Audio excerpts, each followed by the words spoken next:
Buenos días a todos. Mientras se van acomodando, le damos la bienvenida con María Tetamanti, CEO de Camusi. Mi nombre es Claudia Trichilo, yo soy directora de operaciones de TGS. Vamos a estar moderando esta segunda mesa técnica. Esta mesa es sobre el mercado del gas natural y el gas natural licuado. Vamos a estar acompañando a Gaby, que ahora las vamos a presentar, y a Carlos. Voy a empezar por Carlos. Carlos Casares, creo que todos lo conocemos, tiene una amplia experiencia en la industria del gas, más de 37 años de trayectoria, creo que pasó por casi todas las sillas por donde se puede pasar en la industria, viniendo de gas del Estado, pasó por Tecpetrol, pasó por áreas del gobierno, por el ente, subsecretaría de hidrocarburos, profesor, se desempeña también como profesor universitario de grado y de posgrado, es tutor de trabajos de final de carrera y en estos momentos es consultor independiente.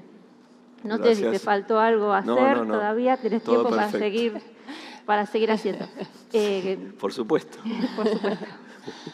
Bueno, te damos la bienvenida, Carlos, a la mesa. Gracias a todos. María, ¿querés presentarnos? Bueno, yo primeramente muchas gracias a LAPG por la invitación a formar parte de este panel y felicitaciones por la organización de este evento. Bueno, Gabriela Aguilar, además de ser una gran amiga, una queridísima amiga con la que hemos compartido muchos años en la industria del gas natural, es licenciada en Administración de Empresas y en Comercio Internacional. Actualmente ocupa el cargo de vicepresidente para Latinoamérica y Country Manager en la Argentina para Accelerate Energy, pero también tiene experiencia en otras empresas internacionales como Enron, BG, Oxy. Así que, bueno, contamos con toda la experiencia que tiene Gabriela. Me parece que es un panel muy rico porque tenemos que aprovechar, más allá de mirar información, de escuchar opiniones de gente como Gabriela y Carlos que tienen tanta experiencia en el sector y entonces nos pueden dar su opinión sobre diferentes temas que vamos a tocar. Bueno, yo antes de empezar quería hacer una acotación, ¿no?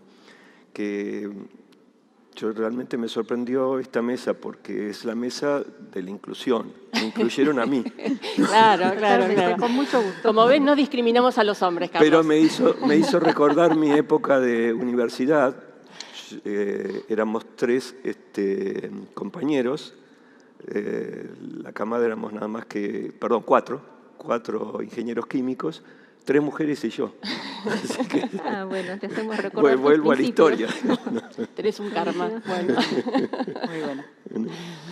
Bueno, me gustaría empezar preguntándote a vos, Carlos, un poco, ya hemos escuchado incluso en los paneles anteriores, el potencial que tiene Argentina en Vaca Muerta, ¿no? Hablamos de recursos, hablamos de reservas. Entonces, nos gustaría si nos podés contar un poco y mostrando números para cuantificar el tema, ver cómo es la situación de reservas tanto en la cuenca neuquina, qué está pasando en la cuenca norte y en Bolivia y en la cuenca austral de Argentina. O sea, cómo nos encuentra parados en este momento que todos sabemos que es un momento crucial en el mercado energético mundial, ¿no? por la guerra. Bueno, respecto a eso, lo principal, y que en esta filmina lo pueden ver, es el potencial de shale que tiene Argentina.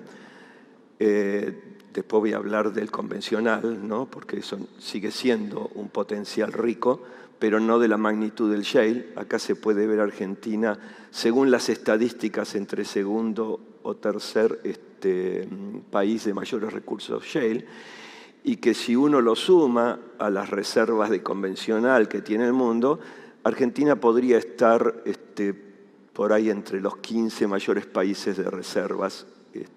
Por supuesto que nunca llegaría a los niveles que tiene Estados Unidos, Rusia, los Emiratos Árabes, ¿no? Pero sí podría superar a, por ejemplo, 2 países claramente exportadores, con un gran desarrollo de la industria gasífera en su consumo energético, que son Canadá y Australia, por ejemplo, ¿no? Y de eso respecto a la comparación a nivel mundial. Y respecto a la particularidad de la Argentina en sí, y por qué Vaca Muerta, a mí me gusta mostrar esta información, que es nos guste o no nos guste, más de la mitad de los recursos shale, o más de la mitad, no, casi la mitad de los recursos shale están concentrados en Neuquén, entre Molles y Vaca Muerta, ¿no? Y ese es el motivo que ha hecho que las inversiones se hayan volcado hacia Vaca Muerta. Porque particularmente el no convencional tiene la ventaja respecto del convencional, es que el riesgo es menor, la magnitud de la que hablamos es mucho más significativa, ¿no? Y entonces la probabilidad y la posibilidad, aunque las inversiones son constantes, es capital intensivo, las posibilidades son significativamente más grandes que el del convencional, sin perjuicio de que el convencional sigue siendo una opción.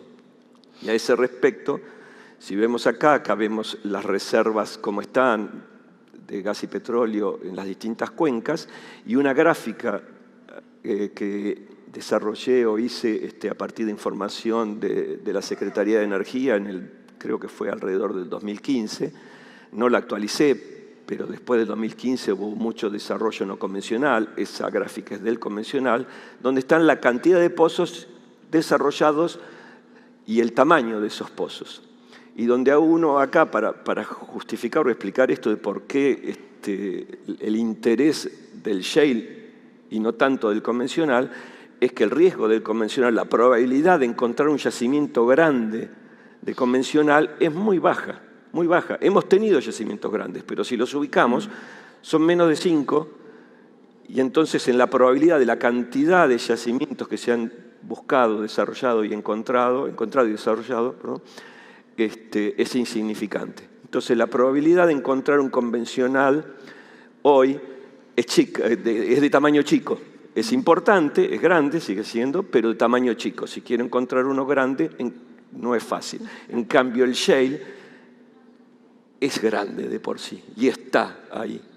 En todo caso, es un costo de desarrollo, costo constante, no menor, ¿no?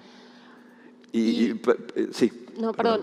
No, lo que me preguntaba era, que algo también se tocó en el panel anterior, en caso de ser exitosos y poder efectivamente transformar todas estas reservas en producción de gas, ¿cuál es el destino de ese gas? O sea, ¿cuánto puede llegar a absorber el mercado interno? ¿Cuánto necesariamente va a tener que ser un destino de exportación? ¿Y qué mercados en ese caso va factible para la colocación de ese gas? Bueno, en realidad Argentina tiene una proyección de crecimiento muy importante, pero creo que aquí tenemos un slide. ¿Querés comentarlo? ¿No? Sí, Argentina, recordemos que tiene el 60% de su demanda en todo lo que es el nudo que va desde el litoral hasta el Gran Buenos Aires, ¿no? Y es ahí donde tiene su cuello de botella, llegar a ese mercado, a esa demanda. Ahora, si vemos cuál es ese mercado, obviamente es el mercado, como ya mostraron antes Oscar y Daniel, es el de reemplazar importaciones. Además del reemplazar importaciones, podemos hablar de crecimiento también. Y el crecimiento local, podemos hablar de crecimiento que hemos estado estudiando y que pueden haber muchos números, pero podemos hablar de un crecimiento a nivel de demanda industrial y petroquímico del orden de 15 millones. Si hablamos de la siguiente opción de mercado, serían las exportaciones. Hablamos de exportaciones de infraestructura existente, o sea que no tengamos costos adicionales, y podemos hablar de una demanda, por más que los caños dan para mucho más, podemos hablar de una demanda de por ahí 20 millones a través de esa infraestructura. Y eso es insuficiente para Vaca Muerta. O sea, reemplazar, o sea, hacer el Tratayensa Liqueló, reemplazar 20 millones, que potencialmente pueden ser 40, estos 15 de crecimiento y los 20 de exportación, estamos hablando de más de 50 millones de metros cúbicos. Con los números que mostró Daniel, para Vaca Muerta es insuficiente. Vaca Muerta debería duplicar ese valor, ¿no? tiene la potencialidad, supongo que después, más tarde, Horacio Marín va a hablar de eso y me imagino que será en el mismo sentido, ¿no? Y bueno, el mercado siguiente, en mi opinión, es el de exportación, el del ING, que ahí te dejo la palabra. No, bueno, no dije, bueno, muchísimas gracias por la invitación, pero siguiendo lo que hoy también escuchábamos en el panel anterior con Daniel y Oscar, la verdad que la construcción de un gasoducto para la evacuación de volúmenes crecientes de vaca muerta es, diría, fundamental, pero básico, ¿no? No podemos pensar en un desarrollo masivo de vaca muerta sin tener una infraestructura que acompañe ese crecimiento. Cuando hablamos de infraestructura no solamente hablamos de gasoductos, sino también de plantas, ¿no?, de procesamiento y por supuesto, ¿no?, que Argentina no va a ser solamente el único mercado, no debiera ser el único mercado que capture ese volumen creciente de producción de vaca muerta. Y acá, en este slide, estamos viendo la potencialidad de la región. Hoy por hoy tenemos una situación que Argentina es productor de gas natural, pero también es importador de largo plazo, contratos de largo plazo con Bolivia, y también importador de GNL para los volúmenes de pico de invierno. El GNL, en este caso importado, nunca compite, y esto es muy importante decirlo, el GNL nunca va a competir con la producción doméstica local, sea en Argentina o en cualquier parte del mundo, ¿no? Es así. El GNL complementa las necesidades crecientes de una demanda en un determinado momento. En Argentina puede ser el pico del invierno y también trae seguridad energética, en este momento un concepto tan central en el mundo, la independencia energética y la seguridad energética. Y volviendo un poco a la demanda, tenemos una situación de Bolivia donde presenta dificultades de sostenimiento de producción de mediano y largo plazo. Argentina tiene que tener una política estratégica de largo plazo, no solamente para la producción y sostenimiento de esa producción de largo plazo de vaca muerta, sino también anticiparse a las condiciones futuras que se van a presentar, como por ejemplo posibles insuficiencias de gas provenientes de Bolivia. Entonces, es Argentina como demanda y es la región. Ahí se abre una oportunidad, una oportunidad fantástica de poder ser los proveedores de gas natural, no solamente vía los gasoductos existentes a la región, sino también la exportación de volúmenes adicionales, ya sí a través de GNL. ¿Por qué GNL en lugar de gasoductos nuevos, por ejemplo, a Brasil? Porque justamente Brasil sigue teniendo una matriz energética predominantemente hídrica.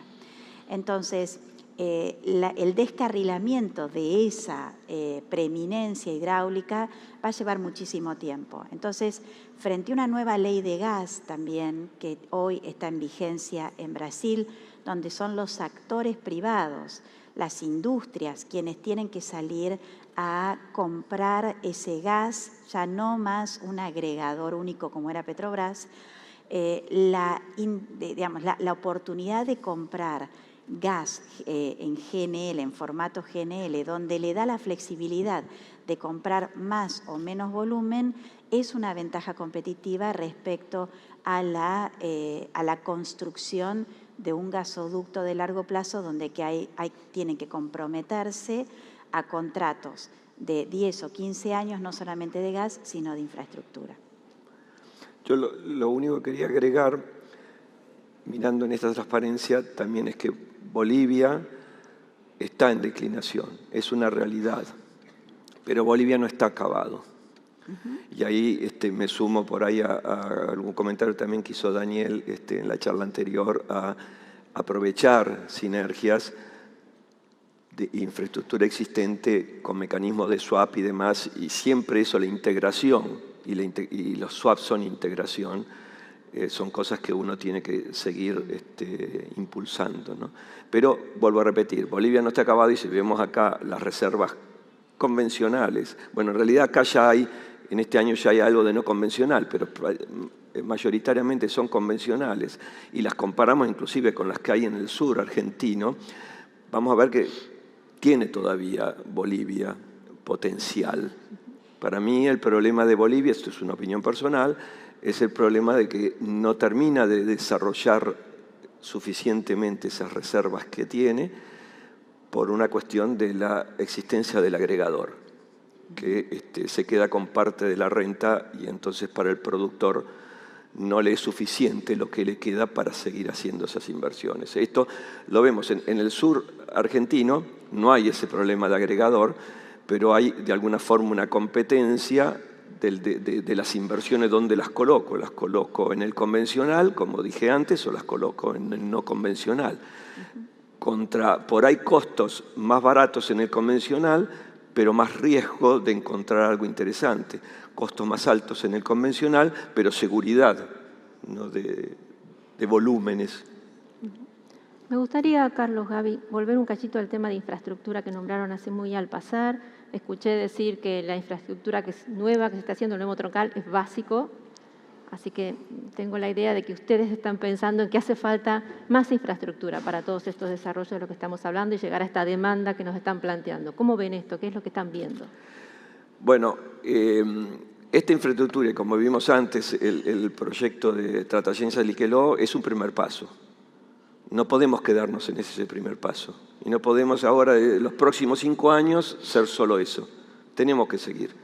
Tenemos que seguir, y bueno, no voy a repetir lo que ya se dijo en la charla anterior, pero sí lo que voy a agregar es que hay que seguir, y hay que seguir con proyectos por ahí como estos, donde sea un proyecto integrado de exportación, desde el productor hasta el mercado. Un proyecto único. Esto es posible, la legislación lo permite, digamos, a pesar de las vueltas que le dan a las dudas que le ponen a esto, la legislación lo permite. Por supuesto que después, por más que la legislación la permita, los inversores quieren tener reglas previsibles, ¿no? Que esas tienen que ver con la característica argentina, ¿no? Y quizás eso sí es lo que falta. Pero no es que hay que hacer una ley totalmente nueva. En todo caso hay que proteger esas inversiones. O sea, hay que hacer una ley de protección de esas inversiones. Y es como se muestra acá, o sea, un proyecto que, esto es pequeña escala, digamos, ¿no? En mi opinión, pero es un proyecto dedicado de producción, ya habiendo asegurado que voy a tener solucionado, y después voy a hablar más en detalle, el abastecimiento interno, ¿no? Y un proyecto dedicado a exportar, un gasoducto dedicado a exportar, ¿no? Ahí sí, yo voy a hablar un poco más de lo que es infraestructura de exportación de GNL, ¿no? Por supuesto que todo tiene que estar conectado, ¿no? No se puede pensar en un proyecto de exportación o de licuefacción de GNL sin tener el acompañamiento de la infraestructura atrás, ¿no? Y contar con moléculas, producción de moléculas de largo plazo. O sea, es una cadena integral, ¿no? Con respecto a lo que es infraestructura de GNL, muchas veces se piensa que la única manera de pensar la exportación de Argentina es pensar en proyectos con esa mirada a Estados Unidos o proyectos masivos, ¿no? Y la verdad es que con la concreción de una infraestructura como la de gasoducto, que es la que se está pensando, esto podría facilitar el dar el puntapié inicial a proyectos de licuefacción, ¿no? de exportación de GNL, incluso temporal, de almacenamiento, ¿no? temporalmente de GNL. ¿Qué quiero decir con esto? Primero, infraestructura de exportación, de instalaciones de conversión a GNL crecientes, ¿no? Que vayan acompañando el crecimiento de la infraestructura, de gas, de tratamiento y, por supuesto, de producción de gas. Si, por ejemplo, estamos hablando de un gasoducto de 15 millones de metros cúbicos, ese gasoducto de 15 millones de metros cúbicos pretendemos que esté totalmente con gas todo el año. Pero entonces vamos a estar cubriendo parte de la demanda de GNL de la importación o reemplazando la importación de GNL durante el invierno, pero el resto necesitamos encontrar espacios para esa exportación. Entonces, ¿qué permitiría estos proyectos crecientes, de infraestructura creciente de GNL? Permitiría que Argentina comience a transitar esta exportación e inserción en el mundo, que lo podemos pensar ni siquiera como una exportación neta, en el sentido de que Argentina puede seguir necesitando importación de GNL durante el invierno. Entonces, nuestra mirada es que Argentina puede iniciar este camino desde una mirada de almacenamiento virtual, es decir, donde se pueda exportar GNL durante 10 meses al año y durante 2 meses al año, en la medida que Argentina requiera para esos picos del invierno, se importe esos volúmenes. En realidad, quién lo hace, cómo lo hace, no digo que es irrelevante, sino que es posterior. Digamos. En términos nacionales, colabora con la economía y con el desarrollo de la industria en términos de suma cero. Entonces, ¿cómo lo vemos nosotros? Inicialmente incluso no es un proyecto de exportación, sino como un complemento de infraestructura y de almacenamiento virtual, que se habló en el panel anterior, para complementar los proyectos de infraestructura de transporte. Nuestros barcos son almacenamiento de energía en el mundo. El mundo usa estos almacenamientos, los barcos de GNL, el GNL mismo, para almacenamientos virtuales o almacenamientos temporales. ¿Qué es lo que necesita Argentina? En principio podemos pensar en proyectos crecientes donde se exporte inicialmente y se pueda incluso revertir esa importación dependiendo de la necesidad del invierno.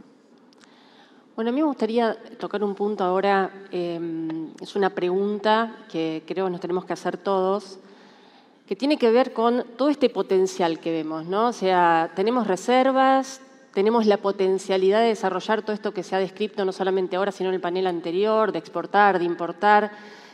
Ahora, para que eso pase de ser un potencial a una realidad, ¿cuáles son las reglas del juego que deberíamos tomar? ¿Cuál es ese marco regulatorio, legal, económico que posibilitaría efectivizar ese potencial, reitero? No sé si nos pueden comentar incluso de experiencias internacionales que hayan sido exitosas, porque uno ve, y acá ya viene una opinión mía, que nosotros, las oscilaciones que hemos tenido en la producción de gas han tenido que ver justamente no con temas geológicos, sino con cambios en el marco regulatorio, ¿no? Entonces creo que es muy importante definir ese contexto. Mira, en mi opinión, lo que hace falta no acá podemos tener distintas opiniones y acepto, ¿no? Pero por mi experiencia en el área regulatoria es más un tema de falta de normas, sino que no estamos acostumbrados a aplicar las normas. Entonces, la pregunta que yo siempre me hago, si escribo una norma nueva, ¿la vamos a cumplir? Entonces, mi opinión es, ¿cuál es el gran desafío? El cambio de paradigmas. Y uno de los paradigmas argentinos es el autoabastecimiento, ¿no? Ese paradigma en el mundo ya fue roto hace montones de años. Y traigo acá 4 ejemplos más parecidos a los nuestros. Los saqué de Estados Unidos, ¿no? del principal ejemplo. Pero es los Emiratos Árabes. Los Emiratos Árabes nunca se lo cuestionaron, importan y exportan. Para ellos el tema de autoabastecimiento, como lo pensamos nosotros, no existe, ¿no?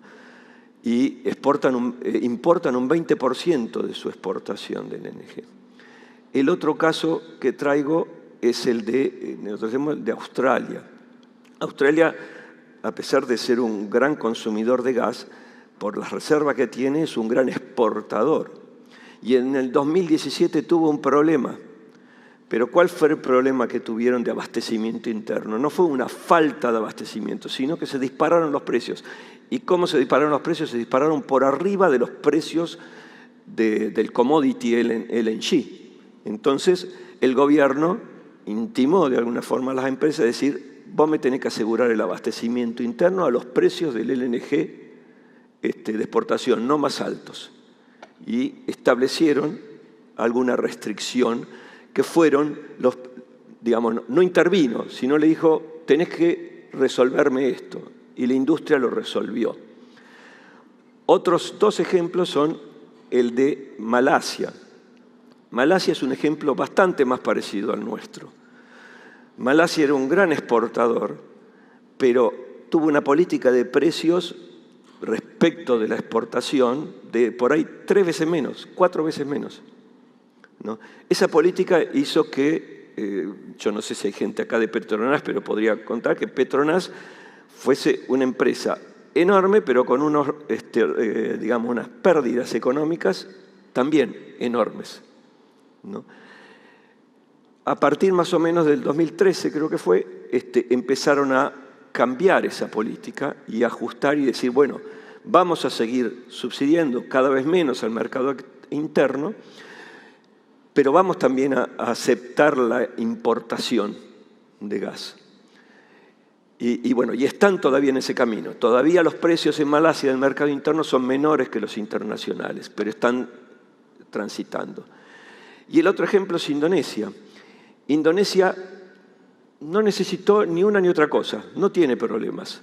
Pero Indonesia, ¿qué estableció como requisito inicial para autorizar exportaciones? Yo te autorizo a exportar en la medida de que el 25% de tu producción la dejes en el mercado interno. Entonces, de esa manera se aseguró hasta el día de hoy que el mercado interno está todo abastecido, ¿no? Y deja importar libremente. Qué bueno, Carlos, que lo decís vos, ¿no? Todos estos ejemplos te puedo dar más. Sí, seguro Egipto, que hay más. Te puedo dar... El Egipto lo vi, pero ya eran demasiados. Claro. Pero contalo. Bueno, claro, bueno, pero es básicamente lo que estás comentando, Israel mismo. Y lo bueno es que todos estos mercados que Carlos está comentando, nosotros somos proveedores de esos servicios. Y es exactamente, o sea, tenemos un barco en Emiratos, en Dubái, en Israel, mismo en Estados Unidos, donde este concepto que yo hace mucho en las charlas vengo diciendo de esto, de el autoabastecimiento, el ser autosuficiente, hace mucho tiempo se dejó de lado. Es así, porque llevándolo a la práctica, esto es cuenta de almacenero, ¿no? En la medida, la prioridad es la exportación, con una política estratégica de largo plazo de exportación, y las demandas de importación o demandas necesarias se van definiendo cada año. Y lo puedo decir con Estados Unidos, por ejemplo. Estados Unidos, dependiendo del año, dependiendo la demanda, dependiendo del clima, requieren barcos de regasificación que son soluciones flexibles. Nosotros tenemos una terminal offshore en New England, que es Boston, que es básicamente una pequeña Argentina también. Boston tiene limitada la construcción también de gasoductos adicionales, muy complejo. Entonces, depende del año, contrata servicios flexibles de regasificación que puede ser desde 30 días a 60 días o 90 días, simplemente para cubrir el pico del invierno. En el caso de Emiratos o Dubái, también, o sea, ellos prefieren tener, no solamente por seguridad energética, sino para cubrir sus demandas de pico del verano, en este caso, un barco cercano a la demanda. ¿Por qué? Porque es mucho más fácil y más flexible la determinación de compra. ¿Cuánto gas se va a requerir? En términos reales de cargamentos es, para un determinado verano en aquel lado o en invierno acá en Argentina, depende de la demanda, de la actividad económica, depende del frío del invierno y de la escasez o no de agua, se pueden requerir o un cargamento o 50 cargamentos. Pero la herramienta técnica, que es un barco, esto ha sido absolutamente definido hace muchísimos años en distintas partes del mundo. Entonces, está bueno que lo traigas vos, pero justamente es lo que nosotros vemos.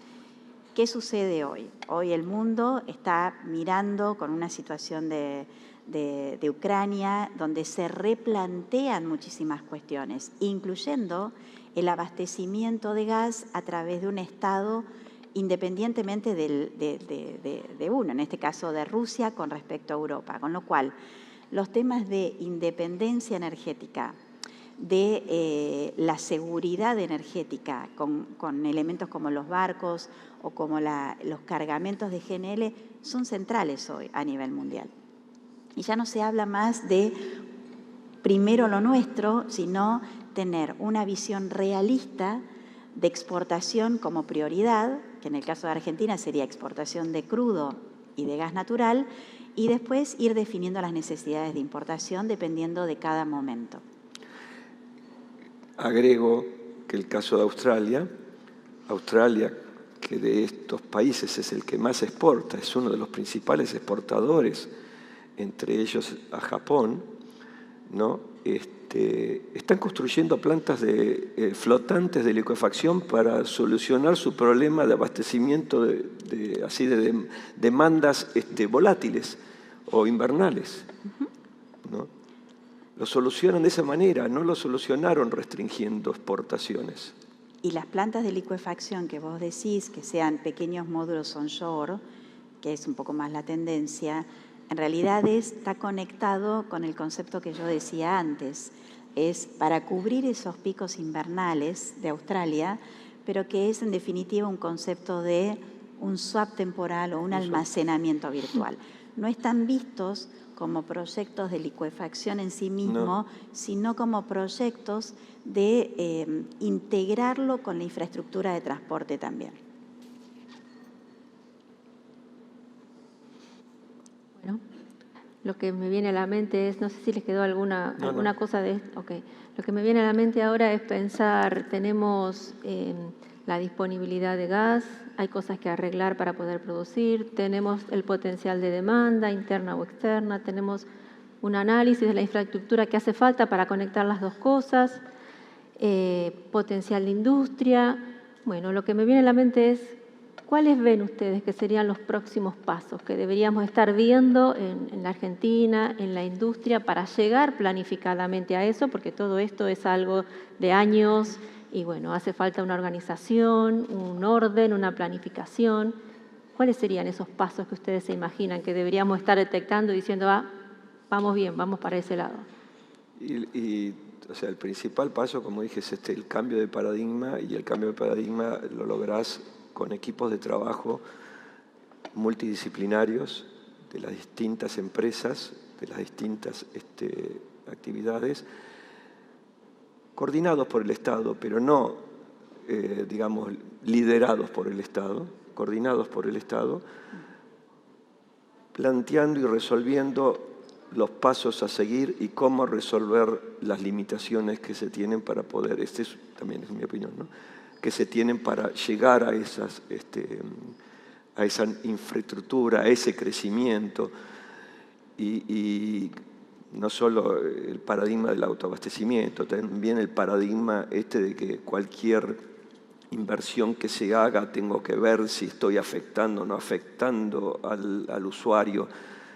Cualquier inversión que hagamos en el país de gran magnitud va a ser buena para todos los argentinos, ¿no?, porque va a traer actividad, va a traer empleo, va a desarrollar recursos propios.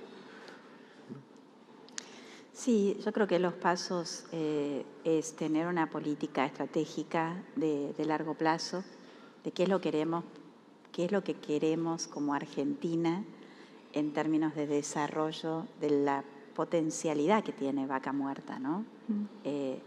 Eso creo que coincido también con Carlos, que va a requerir del diálogo multisectorial, privado y público también, ¿no? Desde el punto de vista, como lo vemos incluso nosotros tenemos realmente creemos que Argentina tiene un gran potencial, tenemos proyectos también de esta mirada de la licuefacción inicialmente como un equilibrio del sistema, pero al mismo tiempo la mirada de los precios, que un poco de largo plazo, hoy hay una gran incertidumbre, pero los precios de GNL se ven de largo plazo como asequibles, ¿no? respecto incluso de los combustibles líquidos, ¿no? Que no nos debemos olvidar de la transición energética y de que debemos ir a una energía más limpia y que el gas natural es el elemento elegido como el combustible de transición, con lo cual eso nos da un lugar de privilegio en el mundo, donde el mundo está mirando tener independencia energética, nos da una posibilidad de poder poner ese GNL a disposición del mundo. Creemos que hay una gran oportunidad. Sí. La filmina salió mal, ¿eh? Salió todo muy achatado. No sé qué pasó. No era así. Y faltan algunas referencias. Pero bueno, acá lo que se pretendía mostrar era la evolución desde el 84 al 2020 de los precios del gas natural en, digamos, algunos hubs, como son Japón, Europa, y comparados con el promedio del crudo que compra los países de la OECD, ¿no? Y bueno, y esa información, yo lo que digo, y digamos, complementando con lo que dijo Gabriela, es la volatilidad en un análisis, en una proyección, no la tiene que tener en cuenta, porque es la bola de cristal, ¿no? Ahí vemos una volatilidad 2011-2012 que fue el desastre de Fukushima, ¿no? Después vemos otra en el 2008 que fue una crisis económica que hubo mundial. Pero si uno le saca esas proyecciones, le saca esas volatilidades y hace una regresión, y uno podría decir que en el mejor de los casos los precios deberían estar entre el 4 y 6 dólares por millón de BTU.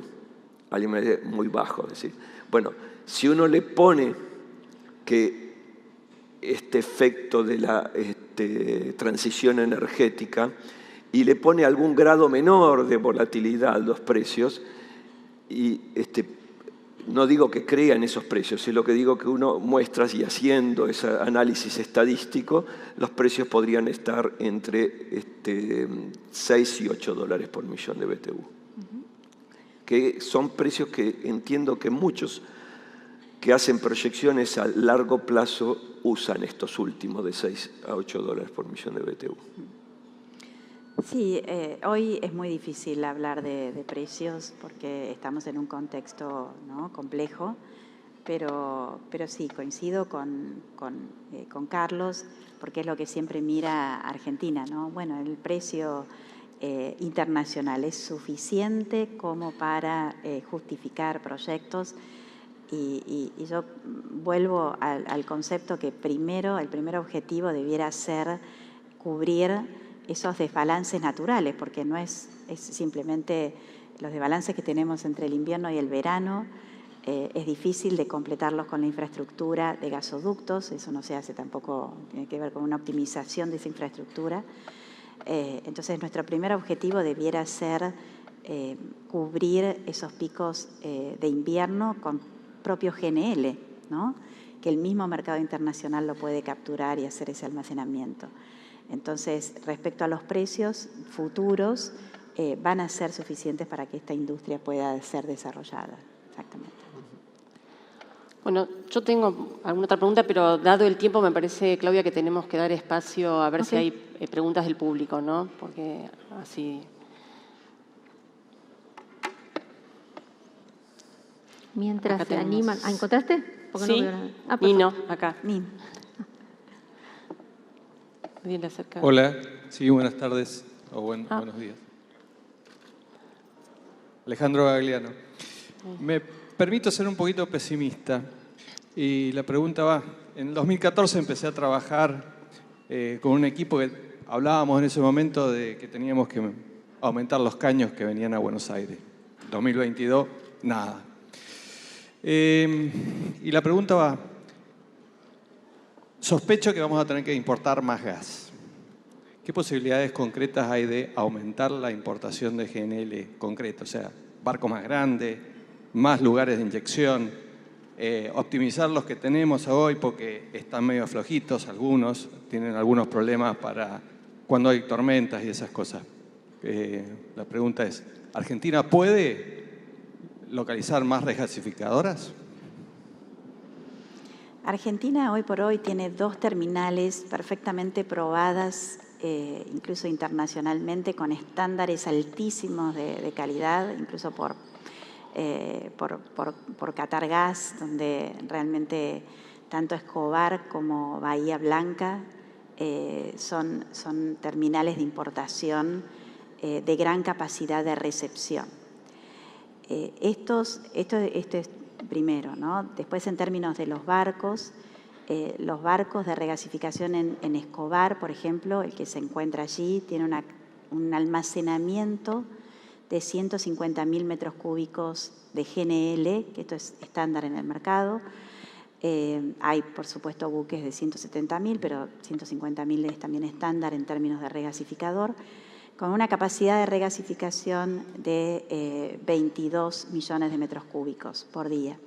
En el caso de Bahía Blanca, el barco que ha estado incluso prestando servicio el año pasado y en años anteriores se llama el Exemplar, es un buque también de 150.000 metros cúbicos de almacenamiento y tiene una capacidad de regasificación de menor porte, digamos, tiene de 16 millones de metros cúbicos por día.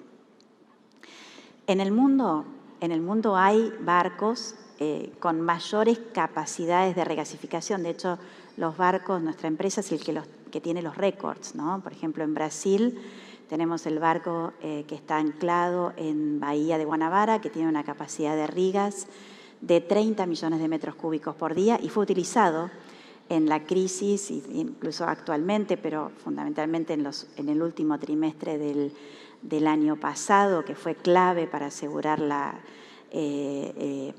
seguridad energética de Brasil, nuestro barco en Bahía de Guanabara y un barco nuestro de 20 millones de metros cúbicos en Bahía Salvador, fue clave para paliar la crisis hídrica en Brasil. Por supuesto que hay posibilidades, pero hoy Argentina, con estos 2 barcos que tiene, está en proceso de licitación, ¿no? Para Bahía Blanca, es suficiente porque tiene que ver con la logística también, ¿no? De descarga, y tiene que ver con la infraestructura de gas. Uno dice, podemos tener más capacidad, más muelles, más barcos regasificadores, por supuesto. El tema es que tienen que estar cercanos a la demanda y que lo que tiene que estar acompañando para esa recepción es infraestructura de gas, ¿no? No podemos poner un barco regasificador de 30 millones de metros cúbicos y el sistema no lo puede recibir. Tiene que tener un acompañamiento general. Particularmente para este invierno estamos preparados para poder colaborar con Argentina en su seguridad energética, ¿no? con estos barcos. Permíteme que agregue algo. A veces uno usa mucho, está tentado a usar los números promedios y por ahí habla de que en Escobar se regasifican 18 millones de metros cúbicos, 17, 18 promedio. Y Gabriela dijo, tiene capacidad de 22. Eso no es una cuestión del problema del buque, es un problema de demanda. O sea, la demanda no pide los 22 permanentemente en ese nudo, porque son nudos determinados. No es energía eléctrica el gas natural, ¿no? Hola. Nino, ¿Sí, tiene me una escucha? pregunta. Sí. Bueno, como integrante del comité organizador, para mí es un orgullo contar con la presencia de 3 damas que honran a nuestra actividad. La de Carlos, bueno, es amigo, es secundaria. Compañera. No, la pregunta que yo les quisiera hacer es la siguiente. Ustedes saben que el Plan Gas creo que ha dado un cierto resultado. Pero en función de lo que se nos viene en el tiempo, yo creo que habría que adecuarlo a la realidad en la que estamos en este momento. ¿Qué son las cosas positivas que ustedes ven en el Plan Gas y cuáles serían aquellas que deben ser mejoradas? Gracias. Uy, es una pregunta difícil. No. Yo creo que el problema del plan gas es bueno. Las únicas dos cosas que yo le diría que por ahí el plan gas le faltó es saber, porque el plan gas previó de que el productor tenía que producir un tanto por ciento más para el abastecimiento al resto del mercado. Creo que se quedaron cortos y eso lo está sufriendo o lo va a sufrir particularmente este invierno la industria. Pero uno, viste, con el diario del lunes es muy fácil decir, le faltó esto, ¿no? Y la otra es algo que tiene que ver con lo que hablamos antes, y quizás por lo que Martínez el otro día mandó su carta media explosiva, es para que este desarrollo continúe en el upstream, digamos, el incentivo del Estado, que es un subsidio a la demanda, tiene que estar. Si no está, se cae todo como pianito. Yo creo que un poco con esta mirada del potencial de Vaca Muerta, y volvemos a lo que decíamos antes, ¿no? El diálogo intersectorial, público-privado, y esta mirada de largo plazo, de políticas de largo plazo, sostenidas en el tiempo, ¿no? Los hidrocarburos, todos los que estamos aquí en la Oil and Gas, sabemos que hidrocarburos son decisiones de largo plazo, inversiones de largo plazo. Entonces, el sostenimiento de las políticas energéticas de largo plazo son fundamental para un desarrollo sostenible, ¿no? y creciente, como el que aspiramos todos, ¿no?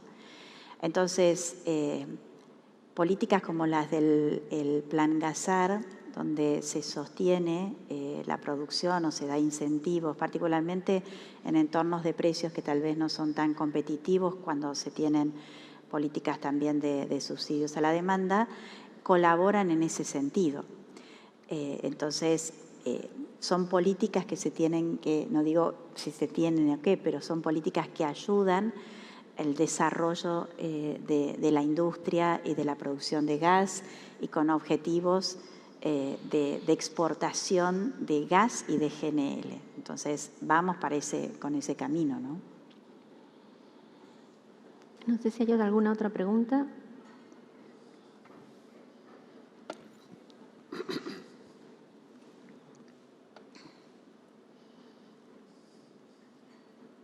Las estrategias que ustedes plantearon son las que se usan en el mundo, pero siempre no sé por qué Argentina parecería ser la excepción a la regla.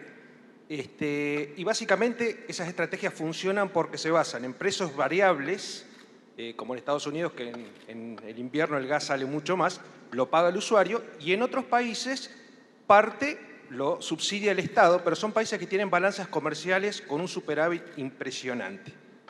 ¿Cómo compatibilizamos estas estrategias para el caso de Argentina, donde tenemos siempre políticas de fijación de precios que no son internacionales, y por otro lado balanzas comerciales que siempre estamos al límite?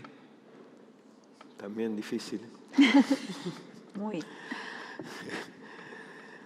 Es lo que, como dices, es la respuesta de, digamos, de docencia, pero después, no, como dijiste, no se aplica. Pero realmente es olvidarse del autoabastecimiento y olvidarse del discurso de que los recursos, el costo de los recursos, no tiene que llegar al usuario final. Hay que cambiar, o sea, y es como bien vos dijiste, cambiar ese concepto, cambiar el concepto de autoabastecimiento, cambiar el concepto de que el costo de los recursos no tiene que llegar al usuario final. Y que eso no implica, porque como bien vos dijiste, en otras partes del mundo los subsidios a la gente que lo necesita están. Inglaterra, España, Alemania existen, pero de una forma distinta a la nuestra, ¿no? Que no es el subsidio directo sobre el valor del recurso, y que al final no hay un buen control de a quién está subsidiando. No, en definitiva, Carlos, lo que decís es, acá hemos reemplazado el mecanismo de subsidio por un control de precios, que no es lo mismo. Sí, O sea, sí. deberíamos hacer buenas políticas de subsidio, ¿no es cierto? Eso es lo que vas, en lugar Correcto. de control de precios, que es lo que te lleva a la escasez en cualquier mercado en el mundo, Lo ¿no? De dijiste. energía o el que sea. Lo dijiste mejor que yo. Yo soy economista, entonces hablo siempre de precios máximos. Bueno, tenemos todavía unos minutos, así que... si hay Tenemos alguna otra pregunta acá, María. Buenos días. Para abastecer la demanda pico invernal, ¿es más rentable barcos versus instalaciones fijas cercanas con almacenamiento cercanas a la demanda? Espero que Gabriela pueda resistir la tentación de defender los barcos. y en todo caso, si hay umbrales por tamaño. Gracias. No te voy a contestar como Accelerate o Gabriela, sino te voy a contestar lo que hace el mundo. El mundo lo que hace es, para los picos de demanda, utiliza soluciones flexibles. ¿Por qué? Porque las condiciones te pueden variar de año a año. Como decía antes, por cuestiones climáticas, por cuestiones hidráulicas, por cuestiones de actividad económica, en este caso de frío. Entonces, el barco en realidad es una herramienta mucho más sencilla, offshore, donde puede elevar anclas y se va a otro mercado, ¿no? Nos pasa que hay veces que vamos a Estados Unidos y hay veces que no, estamos 30 días, 45 días, descargamos una carga y nos vamos, ¿no? No lo digo desde el punto de vista de Excel, lo digo desde el punto de vista de cómo opera el mundo, ¿no? Entonces, la solución técnica de tener un barco es independientemente de tu habilidad de poder comprar gas natural, GNL, ¿no? En determinado momento y en la cantidad que vos quieras y del proveedor que vos quieras, con un precio sea spot o de largo plazo, según la medida que vos lo puedas establecer o tu política o tu estrategia, ¿no? Hay países que definieron Europa, fue siempre más de contratos de largo plazo porque tampoco había tanta flexibilidad en los servicios de que sean de 30 o 40 días. Entonces, hacían contratos de compra de largo plazo. Y porque los productores de GNL se asociaban también en estas terminales de regasificación. Sudamérica, tanto Argentina como Brasil, siempre tuvieron una política de spot, ¿no? Entonces, eso te da esa flexibilidad. El mundo va hacia esa flexibilidad. No podés dimensionar infraestructura y producción de gas solo para atender a tu pico, porque tenés un problema en el valle, ¿no? Esa es un poco la mirada que se tiene en el mundo, ¿no? Pero... No, coincido y justamente eso es.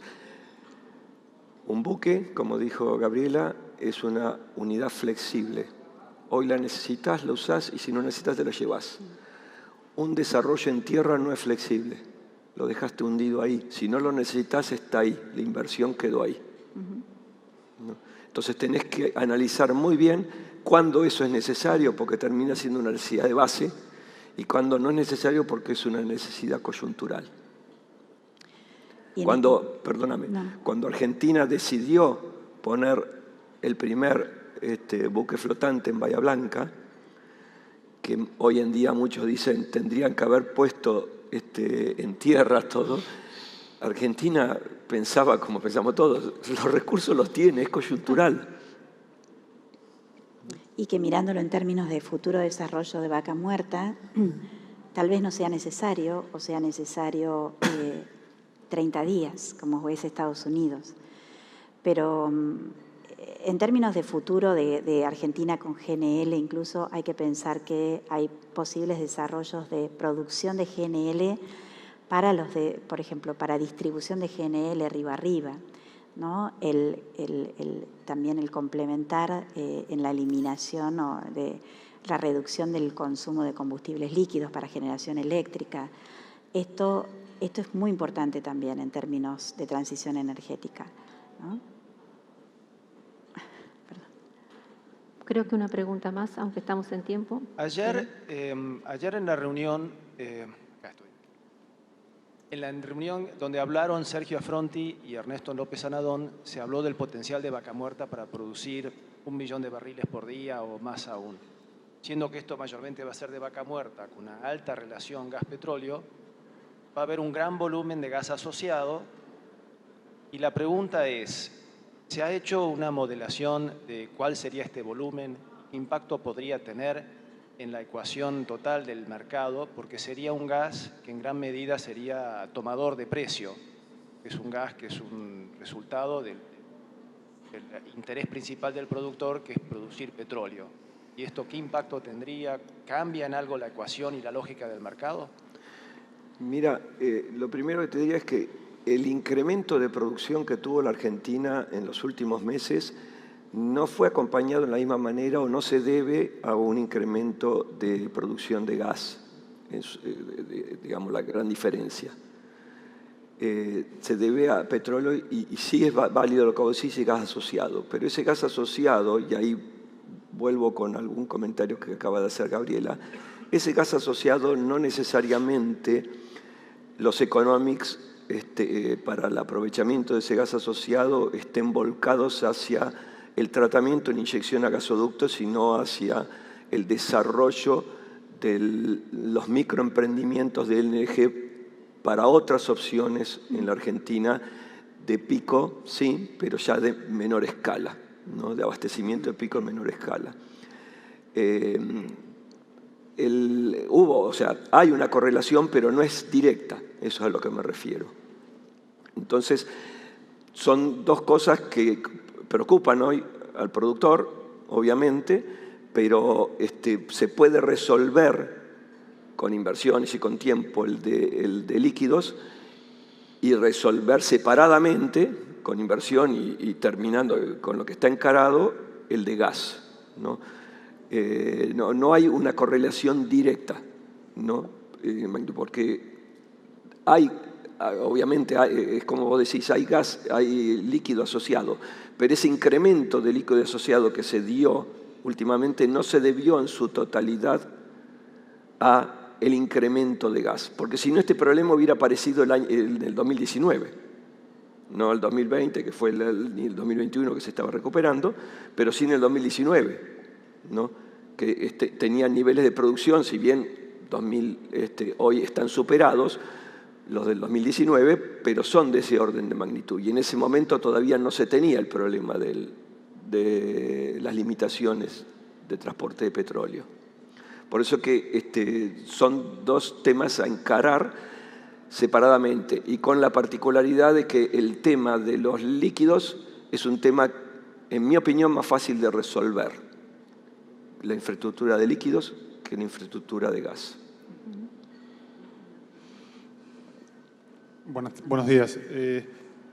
En 2018, creo, no tengo aquí el dato preciso, perdón por eso, pero entiendo que YPF hizo un contrato de exportación pequeño a través de barcos de LNG. Y ese contrato debió ser rescindido a un costo muy importante para la empresa. Si tienen presente el caso, ¿qué fue lo que estuvo mal diseñado en ese contrato? Si hubo poca flexibilidad a la que aludían anteriormente, y si puede ser un parámetro para la industria. No te puedo responder porque no lo tengo en la mente claro al caso, porque lo que yo recuerdo es que se exportaron, o sea que no hubo limitación a las exportaciones. Hubo tires y aflojes, pero no limitaciones a las exportaciones. En ese momento había infraestructura disponible, ¿no? Sí, nosotros participamos, el proyecto fue desarrollado por YPF, ¿no? En la contratación de una barcaza liquefactora. No formamos parte de ese proyecto, pero sí participamos indirectamente en la colaboración y trabajo en conjunto de la exportación de los cargamentos. Se exportaron, creo que 3 cargamentos, no recuerdo bien, ahora no tengo no, creo que fueron 2. O 2 cargamentos, sí. Digamos, no puedo comentar mucho más respecto a ese proyecto en particular, ¿no? Sí, se exportaron, pero me parece importante que proyectos como por ejemplo, como el que acá lo veo a Oscar, donde nosotros estamos trabajando en un proyecto en conjunto de escalable en tierra, adaptado en forma creciente a la infraestructura creciente disponible. Son proyectos que son más adecuados a la Argentina y con las condiciones actuales, ¿no? Y creemos que tiene una alta posibilidad, en virtud de las condiciones que hoy tenemos, de visualizar la producción de vaca muerta y con una infraestructura y con un mercado que está disponible para recibir cantidades crecientes de GNL, ¿no? Hay que tener en cuenta que ese proyecto era un proyecto piloto, de muy pequeña escala, y que le tocó, o sea, pasado su periodo inicial, le tocó la pandemia y difícilmente con la retracción de la demanda internacional no tenía condiciones de competitividad, ¿no? Entonces es muy probable, no lo sé, por eso te digo, de que haya tenido un problema que no, por más que produjese el LNG, no iba a conseguir colocarlo a precios que le repagasen el mínimo de sus gastos. Bueno, me parece que estamos un poquito Tenemos que pasados, respetar los así que tiempos. estamos para cerrar. Les agradecemos mucho, Gabriela, Carlos, la charla, Muchas las gracias, respuestas. Gracias a todos por las preguntas y por la atención. No sé si quieren despedirse ante el público. Bueno, Muchas gracias. Gracias a todos. Muchas gracias.